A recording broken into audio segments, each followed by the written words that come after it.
Alicia, now that you've had 2 games with Angel, outside of practice, outside of scrimmages, what have you learned about her in these 2 games, both really tight battles? You know, what have you learned about Angel maybe that you didn't know now that you played with her? I mean, she's just such a positive person. No matter what state we are in the game, she always brings us together and let us know that we got it. I mean, she's such a hard worker, and she's such a great person as well. Like once you get to know her and like really like connect with her, I mean, she's an amazing person, amazing personality, like really bubbly person, a joy to be around. So, I have time of my life hanging out with Angel. Thank you, everyone.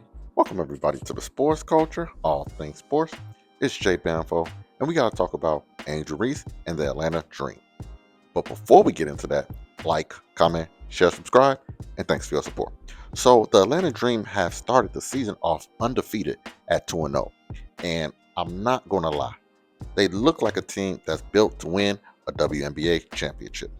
In the season opener against the Minnesota Lynx, the Dream were down by 19 points. In years past, this team might have folded, but this roster has a different energy so far.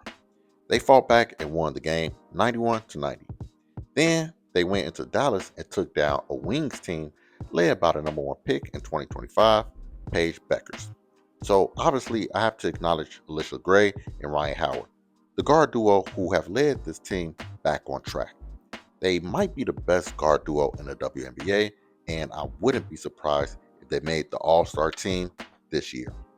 But for this video, I want to focus on Angel Reese and how her impact in Atlanta has transformed and improved the team at such a fast pace. For Angel Reese, we have to discuss her rebounding and defense.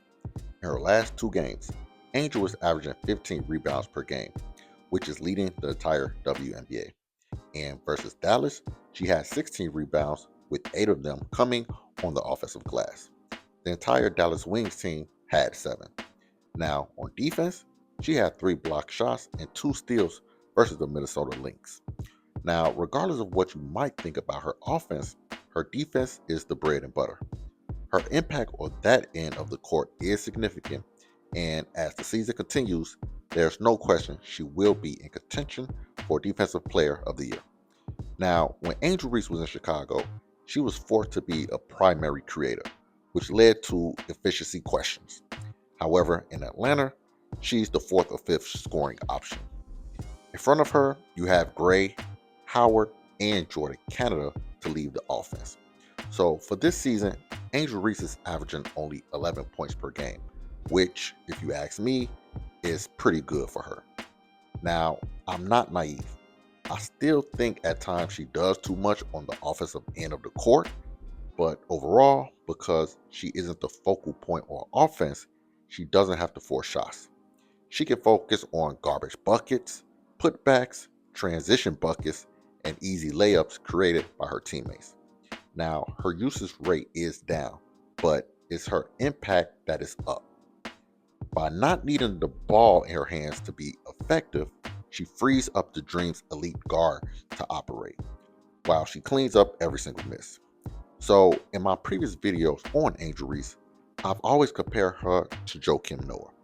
Their defense, their intensity is just very similar.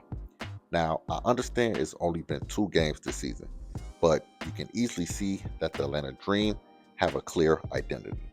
They are going to defend you for 40 minutes, and they are going to make sure you never get a second chance opportunity on the glass. So for Angel Reese, as long as she keeps grabbing 15 rebounds per game and anchoring that defense, the Dream's undefeated streak might last longer than people expected. Now, with that being said, like, comment, share, subscribe, and I'll see y'all next time.